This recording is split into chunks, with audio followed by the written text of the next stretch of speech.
আসসালামু আলাইকুম ওয়া রাহমাতুল্লাহি ওয়া বারাকাতুহু। আজকে আলোচনা করব স্বপ্নে কাউকে ক্ষমা করে দিতে দেখলে কি হয়, মাফ করতে দেখলে কি হয়। আলোচনা অবস্থায় সাথেই থাকবেন। এখনো যারা যুক্ত হননি চ্যানেলটি সাবস্ক্রাইব করে ভেরিফাইড চ্যানেলের ডেসক্রিপশন বক্সে ক্লিক করতে ভুলবেন না।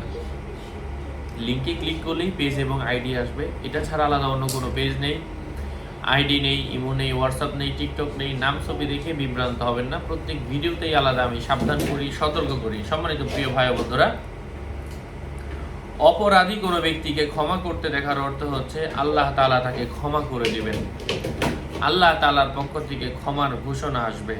আল্লাহ পাক বলেছেন তারা যেন তাদেরকে ক্ষমা করে এবং তাদের দোষ ত্রুটি উপেক্ষা করে। তোমরা কি চাও না যে আল্লাহ তোমাদেরকে ক্ষমা করুন? বস্তুত আল্লাহ ক্ষমাশীল এবং পরম দয়ালু। সূরা আন-নূর আয়াত নাম্বার 32। স্বপ্নে কোনো মানুষকে ক্ষমা করতে দেখা মহৎ ব্যক্তির পরিচয় দেওয়ার সম্ভাবনা। স্বপ্নে কোনো চোর চুরি করেছে, এখন সবাই পিটানোর পর তার উপর দয়া হচ্ছে।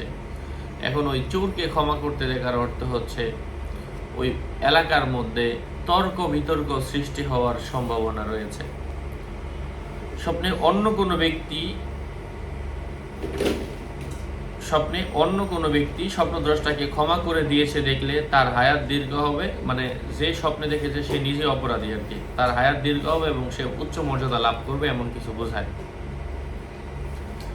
স্বপ্নে কোনো মানুষ যদি দেখতে পায় যে সে নিজে দানশীল হচ্ছে, কাউকে ক্ষমা করে উল্টা তাকে টাকা দান করছে, এর অর্থ হচ্ছে আল্লাহ তাআলার কাছ থেকে সে অনেক সম্মান মর্যাদা আশা করতে পারে, এমন কিছু বোঝায়। আশা করছি উপকৃত হয়েছেন। আরও আপডেট পেতে সাথেই থাকবেন। সকলের মঙ্গল, দীর্ঘায়ু ও সুস্বাস্থ্য কামনা করে এখানে শেষ করছি। দেখা হবে অন্য কোনো এপিসোডে। আগামী এপিসোডে আসার আগ পর্যন্ত সুস্থ থাকবেন, ভালো থাকবেন। আসসালামু আলাইকুম ওয়া রাহমাতুল্লাহি ওয়া বারাকাতুহু।